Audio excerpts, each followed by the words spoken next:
एलएसीवर रात्री सुरू असलेली फायरिंग आता थांबवण्यात आल्याची माहिती सध्या समोर येते। रात्रभर सुरू असलेली फायरिंग पाकने थांबवली। पाकच्या हल्ल्यात अनेक वाहनांच्या काचा फुटल्या। भारताच्या प्रत्युत्तरात पाकच्या अनेक चौक्या जमीनदोस्त झाल्या। भारताने पाकिस्तानच्या हल्ल्याचा डाव पुन्हा एकदा उधळलाय। मध्यरात्री जबरदस्त ड्रोन हल्ले झाले जम्मूमध्ये।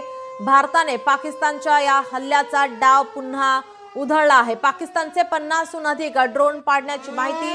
पाकिस्तानचे 5 फायटर विमानही नेस्तनाबूत करण्यात आलेला आहे।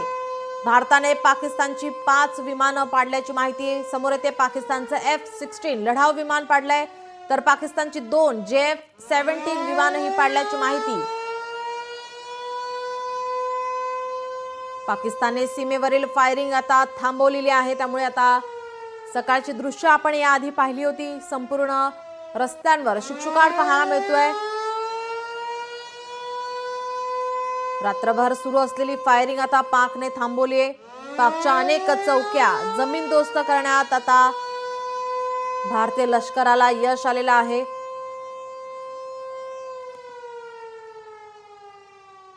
पाकिस्तानला भारतीय सैन्याकडून सडेतोड उत्तर देण्यात येते। प्रत्येक हल्ल्याला उत्तर देणार असल्याचं एस जयशंकर यांच्याकडून म्हणण्यात येतंय। पहलगाम हल्ल्याचा बदला घेण्यासाठी भारत आता या ठिकाणी हल्ले करताना पाहायला मिळतो। भारताने पाकिस्तानवर जोरदार हल्ला केलाय, प्रतिहल्ला केलेला आहे। एकाच वेळी भारतीय लष्कर, वायुदल आणि नौदलाने पाकिस्तानवर हल्ला करून पाकिस्तानची वाताहत केल्याचं दिसून येत आहे। आधी पाकिस्तानने जम्मू आणि इतर 3 शहरांवर ड्रोन हल्ले केले, त्यानंतर भारताने त्याला प्रत्युत्तर देत आपली ताकद दाखवलेली आहे। सडेतोड भारतीय सैन्याकडून या ठिकाणी उत्तर देण्यात येते। प्रत्येक हल्ल्याला उत्तर देणार असल्याचं एस जयशंकर यांनी म्हटलेलं आहे। लोकशाही मराठी ऐका, पहा, जागरूक रहा।